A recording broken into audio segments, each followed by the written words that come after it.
Hello dear students. उम्मीद है कि आप सब लोग खैरियत से होंगे। आज हम एक और वीडियो लेक्चर के अंदर आपको वेलकम करते हैं और आज के इस वीडियो लेक्चर के अंदर हम फोटो इलेक्ट्रिक इफेक्ट को समझेंगे।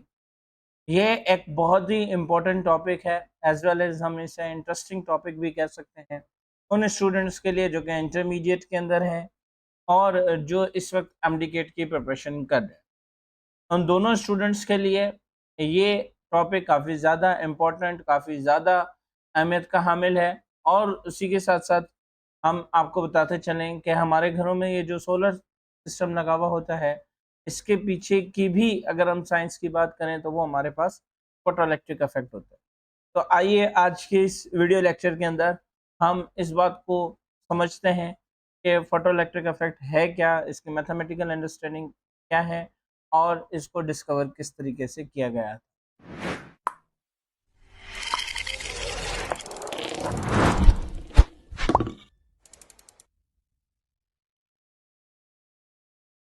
अब सबसे पहले डियर स्टूडेंट्स, हम इस बात को समझेंगे कि फोटो इलेक्ट्रिक इफेक्ट होता क्या है। What is the photo electric effect. अब देखें यहाँ पर कि आपके पास एक फिगर आपको शो हो रही होगी। अब देखेंगे इस फिगर में हमारे पास क्या है कि एक गिलास ट्यूब है और इस गिलास ट्यूब के अंदर दो प्लेट्स हैं। हम इन दो प्लेट्स को मेटल प्लेट्स भी कहते हैं। अब एक प्लेट जो है वो बैटरी के नेगेटिव टर्मिनल के साथ कनेक्ट है और दूसरी प्लेट जो है वो बैटरी के पॉजिटिव टर्मिनल के साथ कनेक्ट है। जो प्लेट बैटरी के नेगेटिव टर्मिनल के साथ कनेक्ट है उसे हम कैथोड कह रहे हैं और वो प्लेट जो कि बैटरी के पॉजिटिव टर्मिनल के साथ कनेक्ट है उसे हम एनोड कह रहे हैं। और उसी के साथ साथ फिर बैटरी के साथ हमने सीरीज में एमीटर को भी कनेक्ट कर दिया। अब होता यह है कि एक सुइटेबल फ्रीक्वेंसी की जब हम लाइट को इस मेटल सरफेस पर इंसिडेंट करते हैं तो यहाँ से इलेक्ट्रॉन्स निकलते हैं। Clear dear students. अब जैसे ही इलेक्ट्रॉन्स निकले तो आप देखेंगे ये प्लेट किसके साथ कनेक्ट है, ये प्लेट बैटरी के पॉजिटिव टर्मिनल के साथ कनेक्ट है, यानी कि यहाँ पर पॉजिटिव चार्जेस हैं।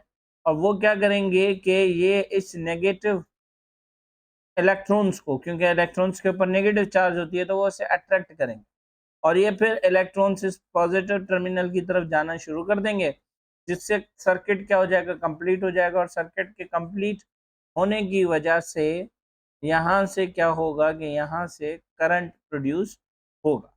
Clear dear students. अब आप देखेंगे ये जो करंट प्रोड्यूस हो रहा है वो लाइट के फॉल होने की वजह से प्रोड्यूस हो रहा है, क्योंकि लाइट फॉल हुई, इलेक्ट्रॉन इमिट आउट हुए, इलेक्ट्रॉन इमिट आउट हुए तो हमारे पास क्या हुआ कि सर्किट कंप्लीट हुआ और सर्किट कंप्लीट होने की वजह से यहाँ पर करंट प्रोड्यूस हो रहा है। तो इस करंट को हम नाम दे देंगे फोटो करंट। ठीक है, क्योंकि ये जो करंट प्रोड्यूस हो रहा है वो लाइट के फॉल होने की वजह से, मेटल सरफेस पर फॉल होने की वजह से प्रोड्यूस हो रहा है। तो सबसे पहले तो हम फोटो इलेक्ट्रिक इफेक्ट की डेफिनेशन को देख लेते हैं। emission of electrons from a metal surface when light of suitable frequency is incident upon it। Electrons की इमिशन हो मेटल सरफेस से जब सुइटेबल फ्रीक्वेंसी की लाइट उस मेटल सरफेस के ऊपर क्या की जाए, इंसिडेंट की जाए, तो इस अफेक्ट को हम क्या नाम देते हैं, इस अफेक्ट को हम नाम देते हैं photo electric effect. Clear dear students. इसी के साथ साथ फिर एक और कॉन्सेप्ट यहाँ पर हमने डिस्कस किया कि current due to emitted electrons when light falls on a metal surface is called photo electric current. वो करंट जो कि इमिटेड इलेक्ट्रॉन्स के फ्लो होने की वजह से प्रोड्यूस हो रहा है और वो इमिटेड इलेक्ट्रॉन्स कैसे आ रहे हैं हमारे पास, वो लाइट के फॉल होने की वजह से आ रहे हैं। तो इस वजह से हम इस करंट को क्या कहेंगे, इस वजह से हम इस करंट को फोटो इलेक्ट्रिक करंट कहेंगे। Clear dear students.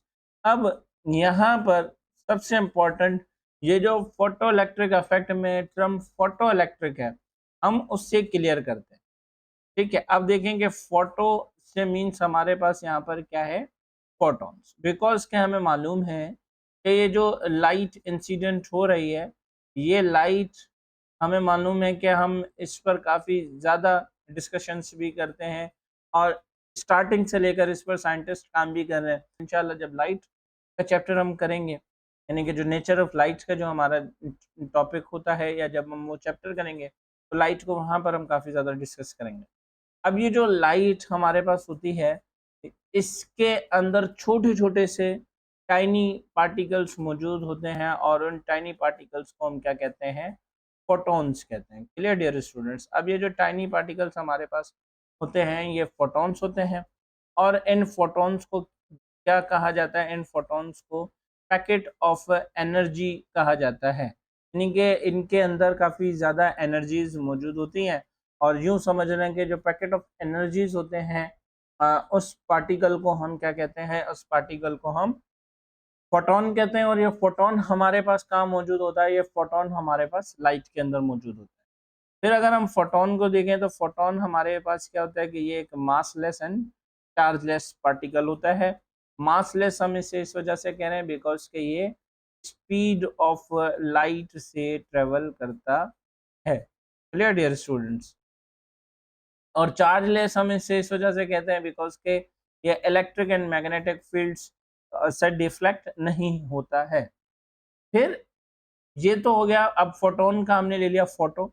अब इलेक्ट्रिक क्या है? इलेक्ट्रिक हमारे पास है इलेक्ट्रिसिटी से लिया गया। इलेक्ट्रिसिटी क्या है? कि फ्लो ऑफ इलेक्ट्रॉन्स, ठीक है, जिसमें चार्ज कैरियर्स होते हैं, कैरियर्स होते हैं। आपने देखा कि अब लाइट जैसे ही मेटल सरफेस पर फॉल हुई, यहाँ पर मौजूद जो इलेक्ट्रॉन्स थे वो एमिट आउट हुए, और एमिट आउट होकर दूसरी प्लेट तक पहुंचे, और करंट यहाँ पर प्रोड्यूस हुआ।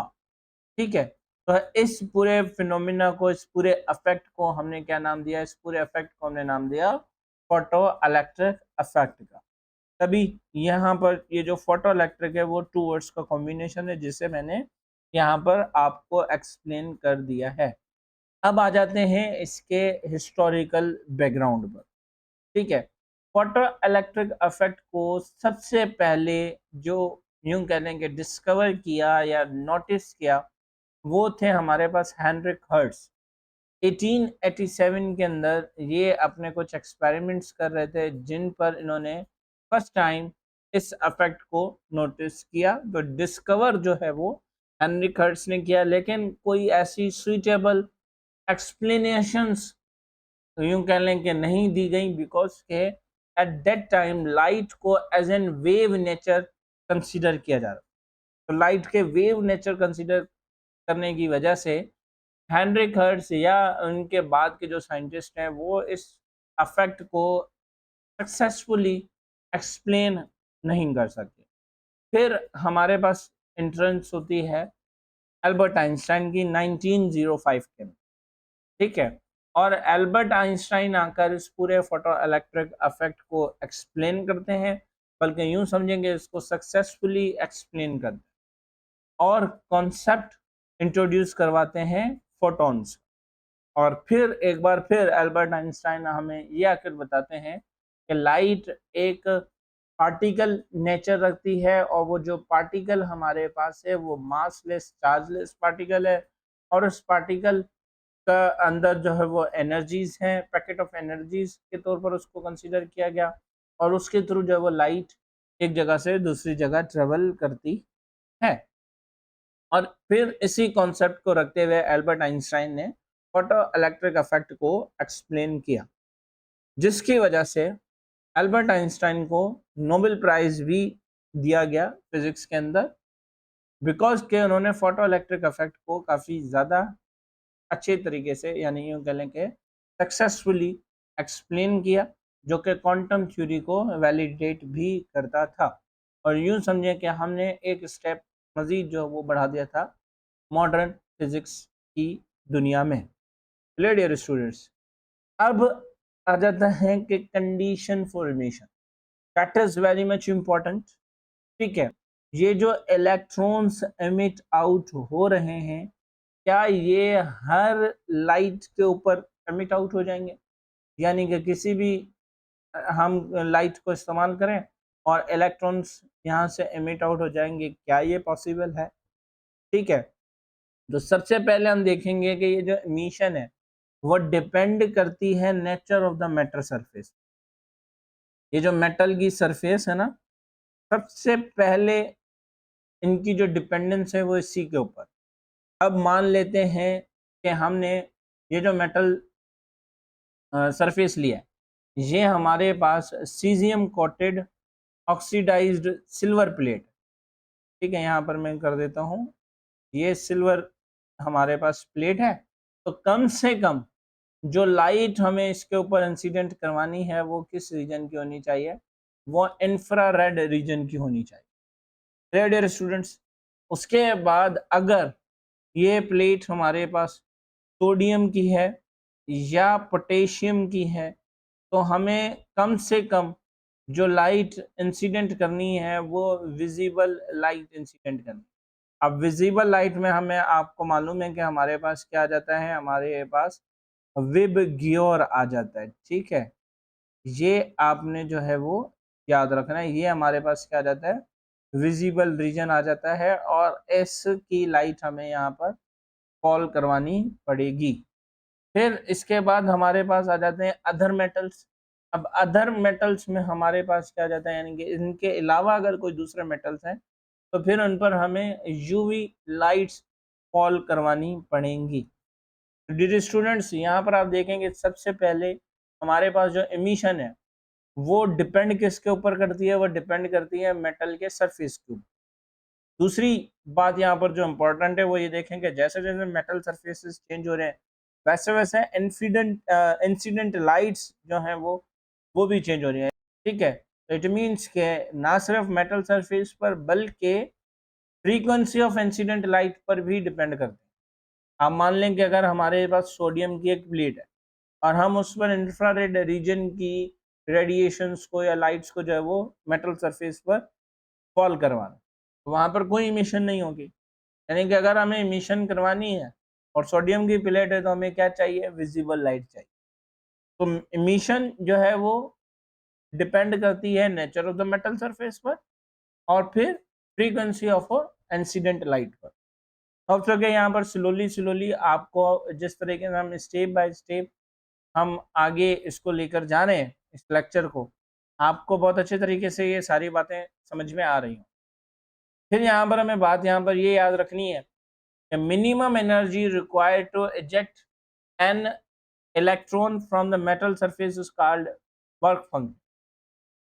मिनिमम एनर्जी जो रिक्वायर होती है एक इलेक्ट्रॉन को इजेक्ट करवाने के लिए मेटल सरफेस, उसे हम क्या कहते हैं, उसे हम वर्क फंक्शन कहते हैं, ठीक है। यानी कि ये जो इलेक्ट्रॉन्स हैं इनको इमिट होने के लिए भी तो एनर्जी चाहिए ना।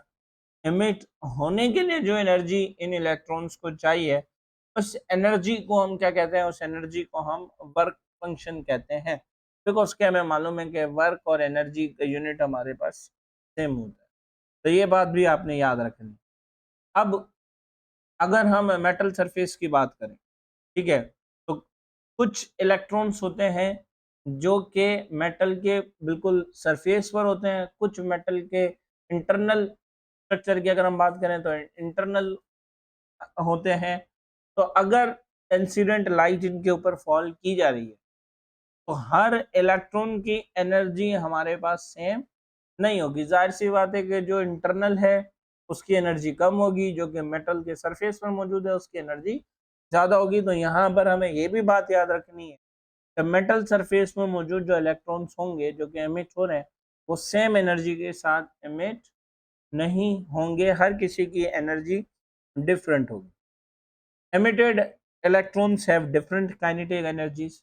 अब ये भी हमें याद रखना है कि अब इलेक्ट्रॉन्स मूव कर रहे हैं ना, और इलेक्ट्रॉन्स मूव कर रहे हैं तो उनके पास जो एनर्जी होगी उस एनर्जी को हम क्या कहेंगे, उस एनर्जी को हम काइनेटिक एनर्जी कहेंगे। तो एमिटेड इलेक्ट्रॉन्स जो है वो काइनेटिक एनर्जी के साथ मूव करते हैं, और एनर्जी सेम नहीं है तो हर इलेक्ट्रॉन्स की जो एनर्जी होगी यानी कि काइनेटिक एनर्जी होगी वो भी क्या होगी, डिफरेंट होगी। लेकिन अब यहाँ पर क्वेश्चन ये आता है कि क्या हम मैक्सिमम काइनेटिक एनर्जी को मेजर कर सकते हैं, ये क्वेश्चन हमारे पास आ जाता है। तो चलें हम इसको भी क्लियर करते हैं। डियर स्टूडेंट्स, यहाँ पर हमारे पास अगेन फिगर है, इस फिगर को आप बहुत अच्छे तरीके से समझिएगा। अब आप यहाँ पर देखें कि सबसे पहले हम क्या कर लेते हैं, एक सोर्स ले लेते हैं, ठीक है, और इस सोर्स की जो लाइट है वो हम फॉल करवाते हैं इस मेटल सरफेस के ऊपर। अब ये जो हमारे पास रेडिएशंस हैं या ये जो लाइट है, इसकी फ्रीक्वेंसी है, इसकी एनर्जी है और इसकी एक स्पेसिफिक वेवलेंथ। अब जैसे ही ये इस मेटल सरफेस पर फॉल करेंगी, यहाँ से इलेक्ट्रॉन्स जो हैं वो एमिट आउट होंगे और इलेक्ट्रॉन्स जो है वो इस तरफ मूव करना शुरू कर दें। क्लियर डियर स्टूडेंट्स, इनको बहुत अच्छे तरीके से आप समझिएगा। अब जैसे ही इलेक्ट्रॉन्स यहाँ से फ्लो करेंगे तो इस सर्किट के अंदर करंट प्रोड्यूस होगा, जिस करंट को हम क्या कह रहे हैं, जिस करंट को हम फोटो इलेक्ट्रिक करंट कह रहे हैं। डियर स्टूडेंट्स, अब अगर मुझे kinetic energy, maximum kinetic energy को कैलकुलेट करना है तो मुझे क्या करना पड़ेगा, मुझे इस फोटो इलेक्ट्रिक करंट को जीरो करना पड़ेगा। अगर मैं इस फोटो इलेक्ट्रिक करंट को जीरो नहीं कर रहा तो हमारे पास मैक्सिमम काइनेटिक एनर्जी तो हर इंस्टेंट पर डिफरेंट हो जाएगी। क्लियर, क्योंकि करंट जो है वो पूरे सर्किट में फ्लो कर रहा है। तो अब इसे जीरो करने के लिए मुझे यहाँ पर क्या करना पड़ेगा, मुझे यहाँ पर इस पोलैरिटीज को चेंज करना पड़ेगा। यानी कि जो पोलैरिटी हमारे पास है, यानी कि पॉजिटिव एंड नेगेटिव, इन्हें मुझे क्या करना पड़ेगा, चेंज करना पड़ेगा। जहाँ पर पॉजिटिव है वहां पर आ जाएगा नेगेटिव, और फिर जहां पर नेगेटिव है वहां पर हमारे पास आ जाएगा पॉजिटिव। तो अब देखें कि जो कैथोड है वो यहाँ पर पॉजिटिव चार्ज हो जाएगा और जो एनोड है वो यहाँ पर क्या हो जाएगा, negative charge. Clear dear students, अब आप देखेंगे ये भी नेगेटिवली चार्ज हो गया है, एनोड भी, ये जो पॉइंट है ये भी क्या हो गया, ये भी नेगेटिवली चार्ज हो गया है। और ये जो इलेक्ट्रॉन्स जो एमिट हुए हैं इनके ऊपर भी क्या है, नेगेटिव चार्जेस हैं। अब जो कम काइनेटिक एनर्जी वाले इलेक्ट्रॉन्स होंगे, एनोड उन्हें तो क्या कर लेगा कि रोक लेगा, उन्हें रिपेल करेगा। लेकिन वो इलेक्ट्रॉन्स जिनके पास मैक्सिमम काइनेटिक एनर्जी है वो क्या करेंगे कि वो आगे जाना चाहेंगे, वो एनोड को कहेंगे कि भाई हमें आगे जाने दें। क्लियर, अब एनोड यहाँ से क्या करेगा कि उन मैक्सिमम काइनेटिक एनर्जी वाले इलेक्ट्रॉन्स को रोकने की कोशिश करेगा और इन मूविंग टर्मिनल्स को हिलाकर अपना जो है वो पोटेंशियल बढ़ाएगा। अब यहाँ पर हम क्या कर देते हैं कि यहाँ पर वोल्ट मीटर को भी कनेक्ट कर देते हैं। क्लियर डियर स्टूडेंट्स, अब ये पॉजिटिव, ये जो मूविंग टर्मिनल है ये हिलकर अपना मूव करके अपना जो है वो पोटेंशियल बढ़ाएगा और पोटेंशियल बढ़ने से क्या होगा कि ये जो एनोड है ये ज़्यादा स्ट्रॉन्ग हो जाएगा और फिर अब ये जब ज़्यादा स्ट्रॉन्ग हो जाएगा तो ये उन मैक्सिमम काइनेटिक एनर्जी वाले इलेक्ट्रॉन्स को भी रोक लेगा। जब मैक्सिमम काइनेटिक एनर्जी वाले इलेक्ट्रॉन्स को रोकेगा तो ये हम कह सकते हैं कि जो फोटो इलेक्ट्रिक करंट है वो क्या हो जाएगा, वो जीरो हो जाएगा। अब जब फोटो इलेक्ट्रिक करंट हमारे पास जीरो हो चुका है तो अब हम मैक्सिमम काइनेटिक एनर्जी को यहाँ पर कैलकुलेट कर सकते हैं।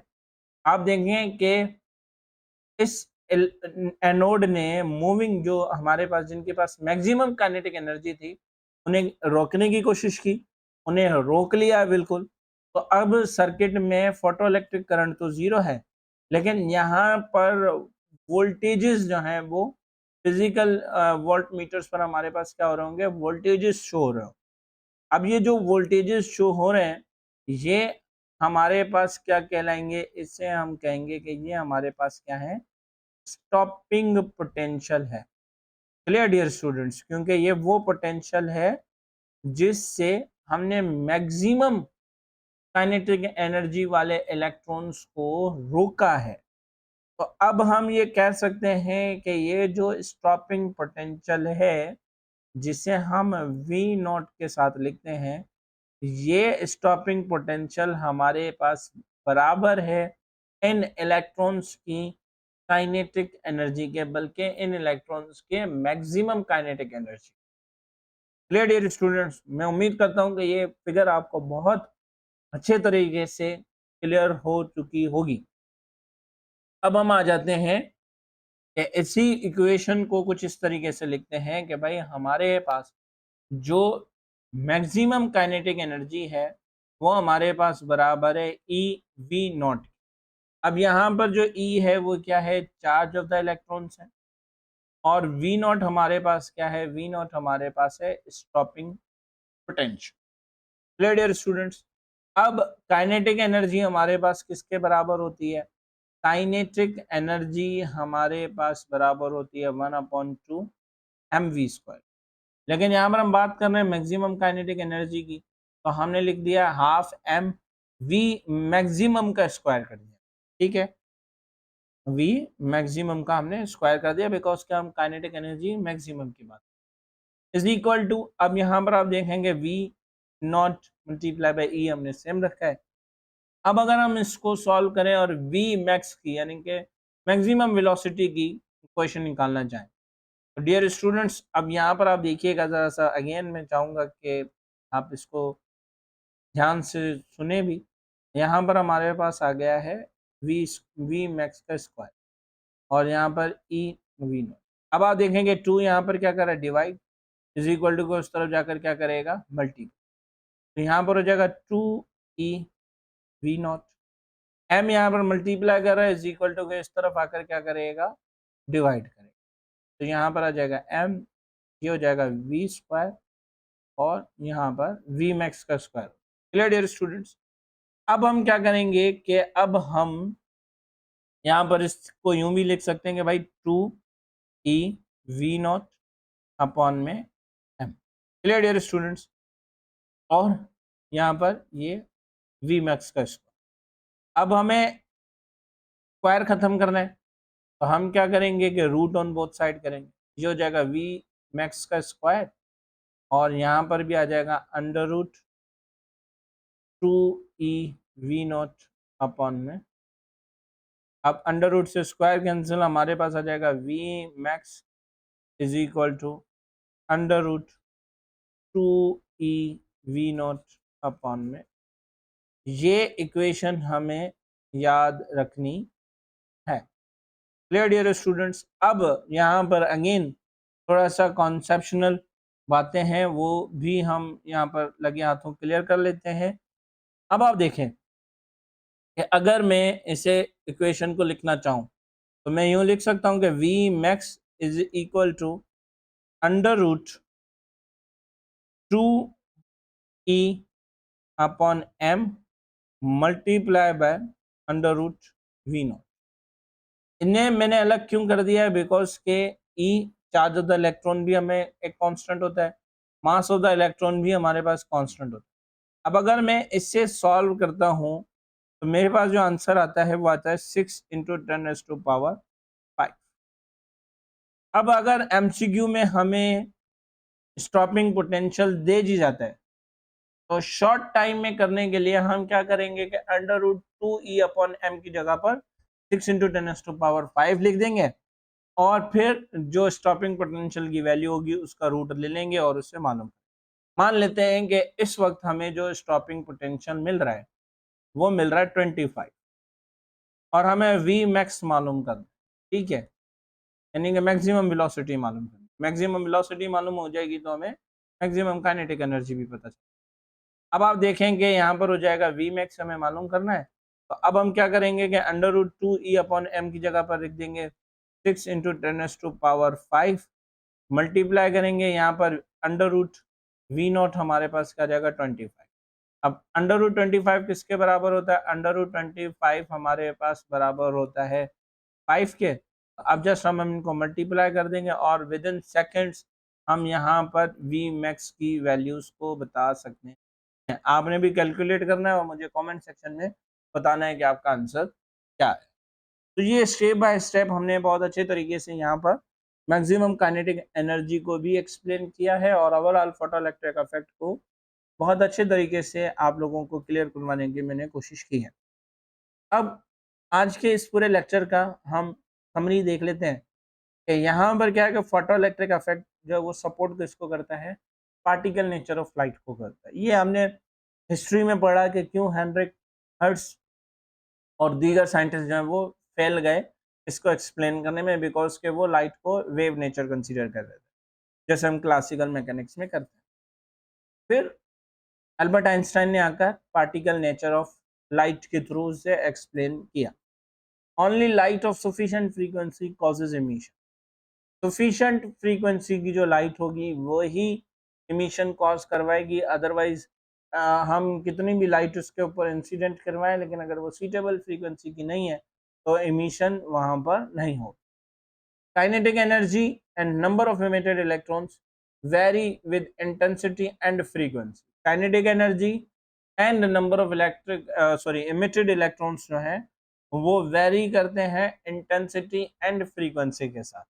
अब ये जो थर्ड पॉइंट है इसे हम अपने नेक्स्ट लेक्चर के अंदर अगेन फोटो इलेक्ट्रिक इफेक्ट ही तो हम कंटिन्यू करेंगे और वहां पर हम इस पूरे रिलेशंस को डिटेल पढ़ेंगे। उसी के साथ साथ ग्राफ्स को भी हम क्लियर करेंगे और उसी के साथ साथ हम अल्बर्ट आइंस्टाइन के एक्सप्लेनेशंस पर भी बात करेंगे। नेक्स्ट लेक्चर हमारा बहुत ही मज़ेदार होने वाला है। इस लेक्चर के अंदर अगर आपको कोई भी क्वेश्चन, कोई भी क्यूरी है तो आप हमें कमेंट सेक्शन में बता सकते हैं। मिलते हैं आपसे नेक्स्ट वीडियो के अंदर, तब तक के लिए अपना ख्याल रखिएगा। अल्लाह हाफ़िज़।